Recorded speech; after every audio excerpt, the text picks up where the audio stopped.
Hello and welcome to the National Air and Space Museum in Washington, D.C. My name is Marty Kelsey. I host a television show for middle school students from here at the museum. You might have noticed there's a rather large vehicle standing behind me. This is the Mars Concept Rover, 5,500 pounds, 23 feet long, almost 11 feet tall with a top speed of 6 miles an hour.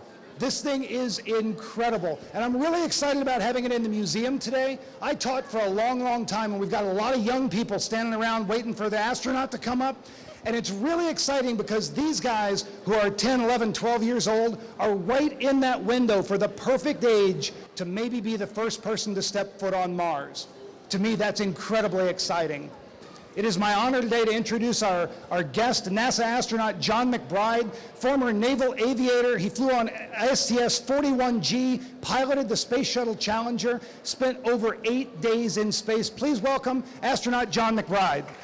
Thanks, Marty. No problem. Thank you. Let me add my words of welcome to you here at the National Air and Space Museum, one of the most iconic places on the globe. You could spend days in here, and I have literally over the last 30 or 40 years spent days in this beautiful facility. At one time in my life, I was assistant administrator of NASA just across the street when we were in the building right across from us, and got to spend 3 years here in Washington, D.C., and lots of nights were spent over here speaking in the Air and Space Museum. So it's a very special place in my life and my heart. This thing behind me, what a beautiful piece of equipment. In less than 1 year, we sat down, we sat around the table, we came up with a design concept, and this is what you see in less than a year. This is not designed to go to Mars. It won't make the trip. This is a prototype. I'd like to think that it'll go to Mars, but it was not designed with all the space capabilities to leave Earth and travel that 1 year and land on Mars and have people live and work in it. So this is a prototype. It's our best guess. And we used an educated guess. We talked to everybody that we could talk to about what they thought the lunar or Martian rover would look like, what it would act like, what its requirements would be.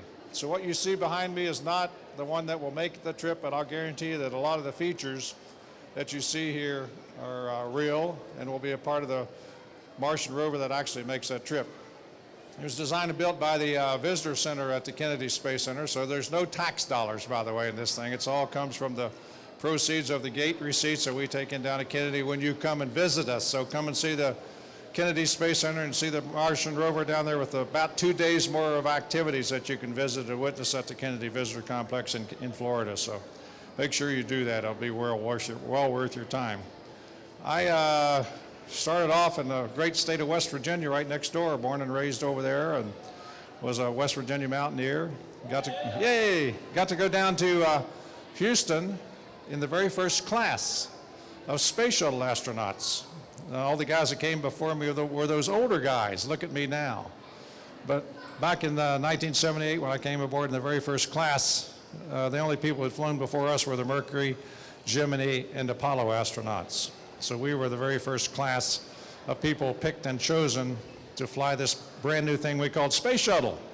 Not so brand new anymore. They're all retired, and one of them is out at Dulles Airport at the National Air and Space Museum Annex out there.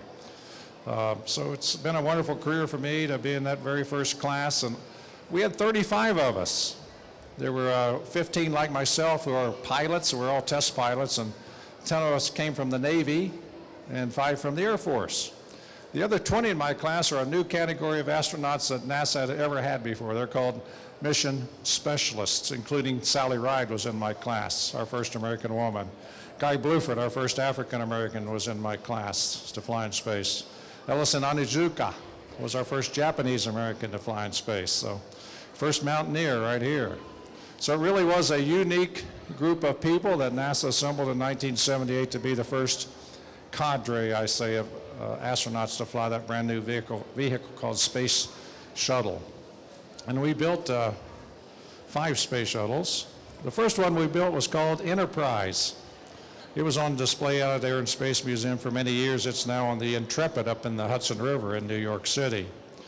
The first shuttle we built to fly in space was called Columbia. And I was very fortunate on the first flight of Columbia to be the little chase pilot that joined high with them over Edwards Air Force Base and made the descent and landing at the dry runway out at Edwards Air Force Base in April of 1981. The first crew to fly the shuttle was John Young and Bob Crippen, two naval aviators just like myself. John Young had walked on the moon, and he was chief of the astronaut office, so obviously he got to be the commander, right? And Bob Crippen was his pilot. So it was only flew 2 people on the first 4 flights of the space shuttle. That's because we wanted to make sure we could get the shuttle up into space safely, fly it around and do all the mission objectives and come back and make it a landing.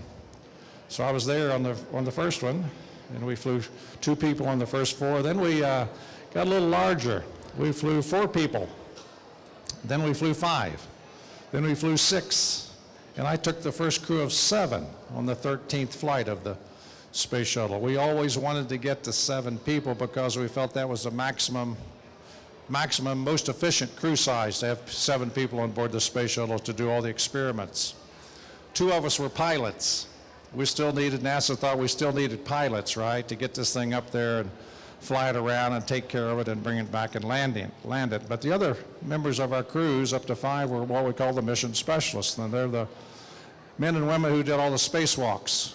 They launched the satellites. They did all the experimentation in orbit, took all the nice photographs and all that type of stuff. So we needed a good mix and match of talents, so we had pilots and mission specialists on board to do those missions. So I was very proud to have the first crew of 7 with 2 pilots and 5 missions. And we had the Canadian Broadcasting Service here. Marc Garneau was the very first Canadian to go into space.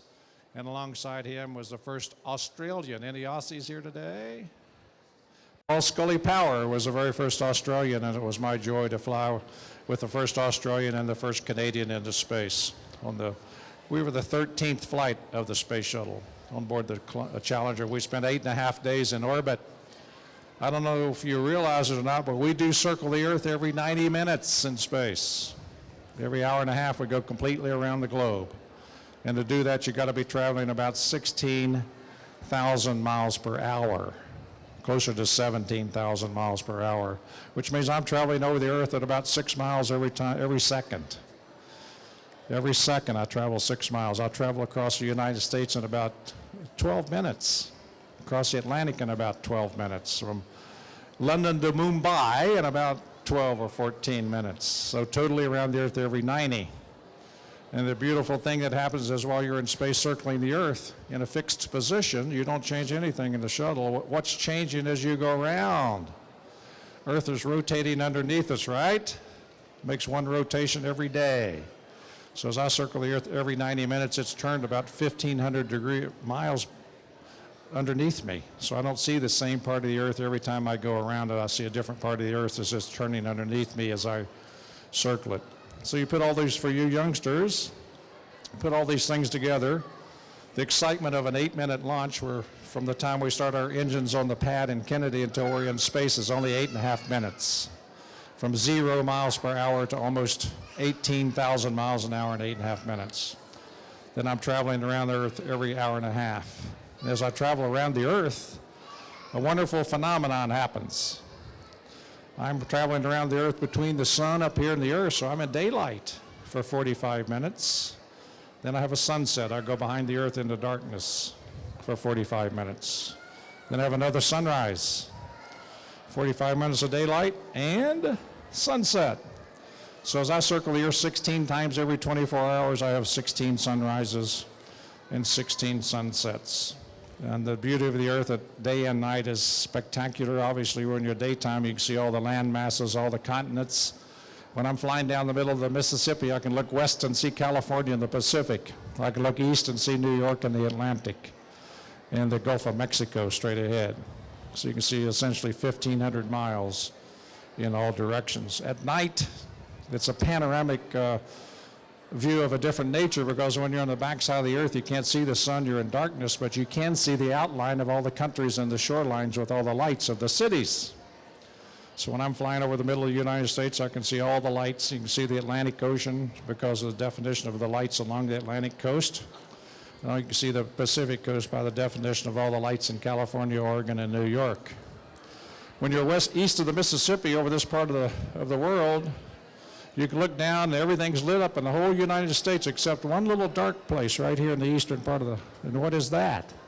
West Virginia, where I come from. We were proud of that. There's not many lights over there. It's still kind of wilderness, and we're very proud of our heritage over there. So, but the bottom line is, anytime you're in space, you're traveling around the Earth at every hour and a half.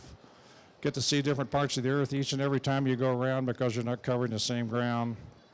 But more importantly, you're doing some great science, research, studying the Earth, studying the universe, launching things like the Hubble telescope, which are finding new things each and every day about this universe that we live in. So you put all those things together, it's probably the best job that a person could ever experience. And I'm very fortunate, very pleased that I had that opportunity to go into space, to travel around the Earth 133 times, and do some great science while we were there. And it's even more important to come back to Earth and talk to folks like you, and particularly the youngsters. We've got some young people here, and we think that the first man or woman that does walk on Mars, drives this Explorer around the surface of Mars, is somewhere between 8 and 18 years old today. Maybe 6 and 16-year-old if we get the go-ahead. Depends on where we get the money from Congress to decide when we will actually go to the surface of Mars. We haven't made that decision yet. We just talk about it, but until we translate the talk into words, we're not going to actually get there. So if you know any of the congressmen and the senators here in Washington, send them a note. Call them on the telephone. Tell them that you want to get this thing to Mars going off and running. We already got the prototype vehicle that will carry you on the surface of Mars. It's going to be a wonderful trip. It's not like the moon. We can get to the moon in about 2 days and back. To go to Mars, it's going to be more like a year one way. And you can't just take off and go to Mars anytime you want to do that, because we're not in the same orbit around the sun, right? It takes us 365 days to go around the Earth. It takes Mars about 780 days to go around the Earth. So we're not close enough in orbit around the sun to where we can take off and go to Mars any day we want to. It only happens about once every 2 years, I think. So we'll take off, and we take off when Mars and Earth are approaching their nearest proximity, and it's going to take us a year to get to Mars even when we're at the closest proximity. It's still going to be about 40 million miles away or something like that. We don't have the propulsion system to get there much quicker, so maybe some of the youngsters here can design ion propulsion, thermal propulsion, all these types of things that will expedite our travel to Mars and back. But right now, with current propulsion systems, it's going to take us a year. And you can't just, unless you want to just go over and come back the same day, which we don't want to do that, you'll probably have to spend 1 or 2 years on the surface of Mars to wait for the planets to be realigned so that you can make the voyage back to Earth. So all in all, you're looking at a 2 or 3 year trip. How many of you youngsters want to sign up anyway? I see some hands. I like that. Big people too. So it's going to be a magnificent voyage. Just think how proud your family and your friends would be if you're the first man or woman that walks on Mars. Who's the first man to walk on the moon? Neil Armstrong, right? Everybody remembers that name. He's here in this museum. So just think what it would be like for you, your family, your community, your state to be the first man or woman that actually sets foot on Mars and rides in this vehicle behind me. Couldn't be a greater thing to happen. But to get there, remember some of the things I said. Your most important job is education. Stay in school, fill your head with good stuff, study each and every day, listen to your teachers, your parents, your grandparents like me, your counselors, and the people that love you. Don't listen to the people that don't particularly care about you. Never get involved with drugs. That can mess up your whole life. So if you're willing to work very hard, listen to the good people that love you, study, get a good education, there's no reason why you could not be that man or woman that sets foot on Mars for that very first time. So think about that. I'd love to think that I had the opportunity to talk to you today. If you get that assignment to go to Mars, make sure you call me. They'll find me. Just call the Air and Space Museum. They'll find where I am. and tell them that you got selected to be that first person, and make sure I get an invitation to your launch. If I find out you went to Mars and didn't invite me, it'll break my heart. Don't do that to an old man. So invite me to that launch. So I guess the bottom line is that you really got to apply yourselves, make sure you get that good education, because that will determine not only whether you go down to Houston to train to fly to Mars, but your education will determine how well you can do in your life no matter what it is you choose to do. So don't mess it up. Do it right. Listen to your moms and dads and your grandparents and get that education to form the best part of you, be the best you can. There's nobody that can stop you from doing anything you want to do. I can't stop you. The only person that can get in your way and stop you from achieving your goals is yourself. So you make those choices to, I firmly believe that if you decide today, one of you youngsters, that you want to be that man or woman on Mars, that you can make it happen. And nobody can stop you if you really want to make it happen. Don't tell me you can't do things. I grew up in a little coal mining town in West Virginia. So if I can do that, you can do that. We've got a few minutes for a couple of quick questions if you'd like to do that. Anybody have any quick questions? Ta-da. Is the spacesuits kind of like armor, not like it? Are spacesuits like solid? Or Are spacesuits solid?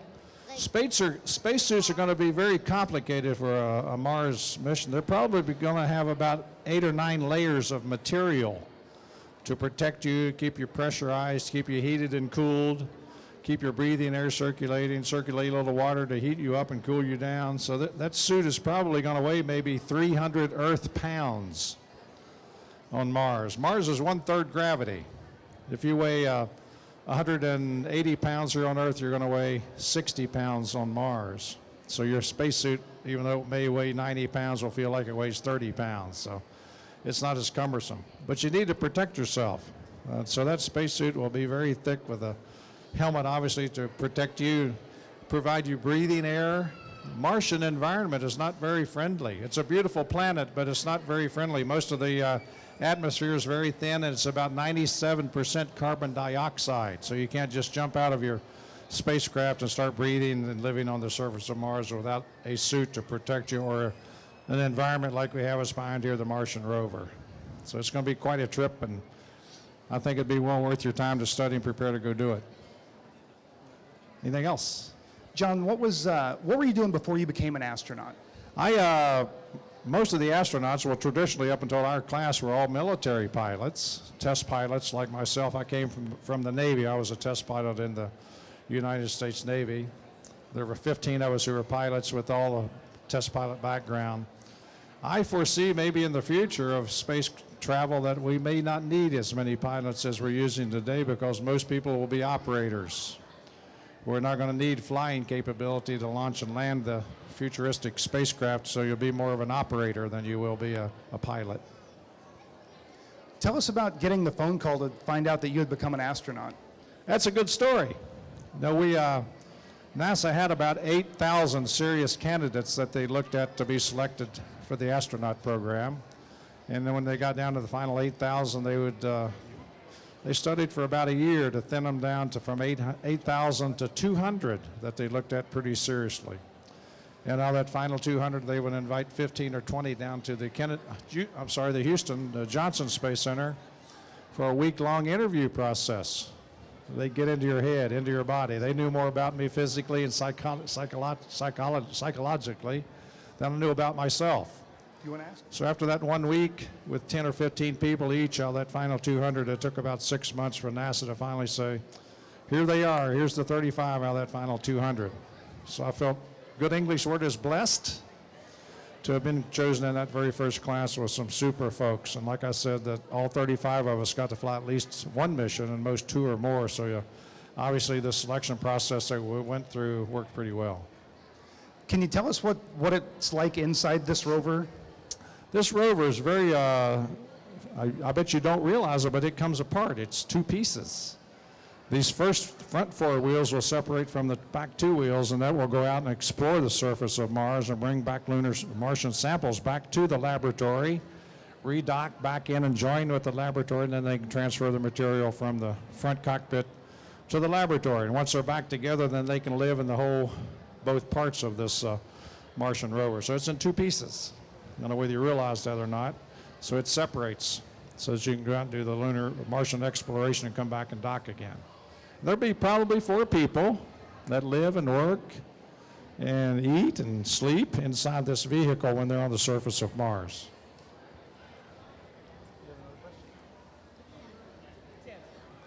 Do you think that Mars could be habitable if we meddled? Well, I think Mars is habitable. It's not habitable in the sense that we inhabit Earth, because the environment is much more maligned, because it's, like I say, maybe gets up to the freezing level at the equator in the summertime, but most of the time it's 40 or 50 degrees below zero. So that in itself is a challenge. The atmosphere is 97% carbon dioxide, so you can't just, if you could step out in the heat or the cold, you can't breathe.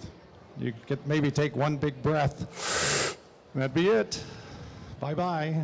You've got to have a lot of oxygen, right, to breathe, and there's none on the surface. It's, I think, 1% oxygen in the Martian atmosphere. So you can't live it's not a very friendly planet. So we have to live, when we go outside of this vehicle to do excursions, when we're walking like we did on the moon, you're going to have a suit to protect you and allow you to breathe and keep pressurized while you're outside doing your Martian exploration. All right, we got it. Okay. Is the vehicle air conditioned? Is the vehicle air conditioned? You can bet. It's going to have a thermostat inside there, just like we had in the space shuttle, just like we had in Apollo, just like you have at your home. So if the commander says, I want to turn down a couple of more degrees, you can turn the knob down. It'll be a little 2 degrees cooler inside this vehicle. If it gets a little cold in there, you might want to turn the thermostat up. But there's going to be a thermostat, maybe 2 of them, one in the front and the back. So you can control the temperature in the front of the vehicle separately from the rear of the vehicle. We have an online question wanting to know if the vehicle will be assembled on the surface or taken in one piece. Probably what you see here won't show up on Mars in this condition.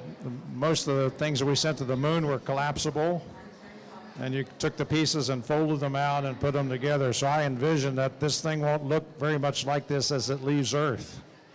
When it gets to Mars and lands on the Mars, I think it'll take the crew 1 or 2 days or maybe longer to assemble it into what you see here today, using their pressure suits probably to take the pieces and parts that are this is a very voluminous, we say voluminous vehicle as you see it parked here today. A lot of empty space. We can't afford that on a vehicle to go to Mars, so everything's going to kind of be folded up and compressed and packaged into a way that is minimal volume. You still weigh the same thing, but we want minimal volume. And when you get to Mars, it's going to take a crew, like I say, I don't know exactly how long, to assemble all these pieces and made it look like what you see behind me. But I only envision this thing showing up on Mars looking exactly like you see it here. All right, we've got another one over here. Hi, my son asks, either going to space or going back to space, do you have experiences such as jet lag? When you're going to space and coming back, do you experience jet lag? Not really. The thing you do experience is you have to adjust yourself to a sunrise and a sunset every 45 minutes. We get accustomed to our circadian rhythms. Our sleeping cycle is set here on Earth by sunrise and sunset. So your head senses it's time for the sun to go down, time for the sun to come up. That helps you sleep. But when you're in space, particularly in a space shuttle, you're going around the Earth every 90 minutes and see a sunrise and a sunset. That interferes tremendously with your circadian rhythm. So to help that a little bit, when we're in space in the shuttle, we put blinds over all of our windows when we're trying to sleep. So that no matter whether you're in sunshine or darkness, it's kind of dark inside the spacecraft. And you can maybe get in a darker part of the space shuttle and sleep a little bit better. I like to sleep in the airlock in the space shuttle. It was kind of darker and quieter and cooler in there, and that was my favorite place to sleep. My Canadian friend liked to sleep right in the middle of the middeck, floating from one side to the other. I'd wake up and see his head going by, headed toward that side of the middeck, and back asleep. Maybe 2 hours later, I'd wake up, his head had hit him over there, stopped him, start him in the other direction, and I'd see his feet going by. So he made about 4 trips across the middeck during the 8-hour sleeping period. So a lot of people like to sleep in their middeck, their flight deck chairs up on the flight deck. So you can actually sleep anywhere you want to. Is there a particular region of Mars that they're considering for the first landing site? There probably are.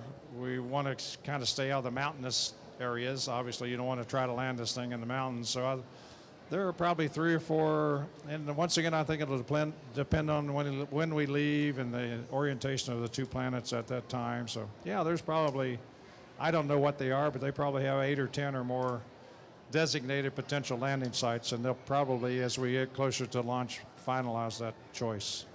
Did you have a least favorite job when you were in space? A least favorite job? I don't think there's any least favorite job. I guess if you had to clean up the waste management system, that's our toilet. But we didn't have many problems with that. So if you had a problem with the waste management system, that would probably be the worst one. Tell us about landing in the space shuttle. What was that like? Well, landing in the space shuttle, as big and beautiful as it was, when you came back to land, it had no engines for landing. So we were a glider. So when we did our deorbit burn, we came back. We did our deorbit burn, as a matter of fact, over Australia, about 1 hour before landing. So we traveled from Australia to Kennedy in 1 hour, slowing down the whole way. I had no engines. When I decided to come home, I turned my space shuttle around backward and start my jet engines to slow me down. Then I turn around forward and start falling. I fall all the way to Kennedy. For 1 hour, I'm falling back into the atmosphere. And the deeper and deeper I get into the atmosphere, the more and more air molecules I'm hitting, which generate a lot of heat on the bottom of the space shuttle. It gets up to maybe 3,000 degrees on certain parts of the bottom of the shuttle. So we're very concerned about that heat on the outside. We want to keep it all out there. But as I get closer and closer to Kennedy, I'm still a glider. I don't have any engines. I can't go around and try another landing again, so I've got to get it right the very first and only time I do it. So that's why we practice our landings, because we only get one shot. As I come back to Kennedy, I'm about 40,000 feet, 8 miles above Kennedy when I'm overhead. So I manage my energy to make a spiraling glider-like approach to land on one of the runways at the Kennedy Space Center. It takes about 4 minutes to do that from 40,000 feet above the ground to landing. You would not like it. You feel like you're falling out of the sky. My nose is down about 20 degrees as I'm coming in to land the space shuttle, making circles around the Kennedy to make sure I manage my energy perfectly to land on the runway. We can't go around and try it again. So when you come down to make that landing, you got to get it right the very first time. So that's why we practice, just like you'll do with your mathematics. All right, let's give John McBride a big round of applause. Thank you very much. Enjoy being with you. We'd like to thank Kennedy Space Center for bringing the Mars Concept rover. Thanks for watching.